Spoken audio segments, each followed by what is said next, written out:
真正有料嘅勁人，擁有3個能力：先知、先覺、先行。講先知就係先知先覺，建立自己認知嘅層次，眼光永遠就喺人哋前邊。佢哋可以睇穿表面嘅表象，揾到事件最核心嘅本質。呢一樣嘢，一方面睇你知識底蘊，另一方面就睇你見識歷練。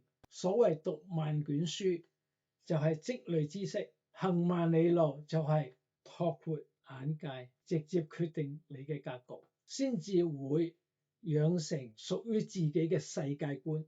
跟住就係先決，下決心一定要快。你細心觀察，就會發現好多人一直做唔到大事，就係最致命嘅問題就係優柔寡斷，做個決定左驚又後怕，遲遲唔敢踏出第一步，實在喺度錯失良機。只要你睇啱方向同目標，就要果斷發辦，即刻落定啊！即刻決定。好似我16年前，我結束我傳統生意，我睇準健康行業，我馬上決定付於行動。唔夠3年，我獲得嘅健康與財富。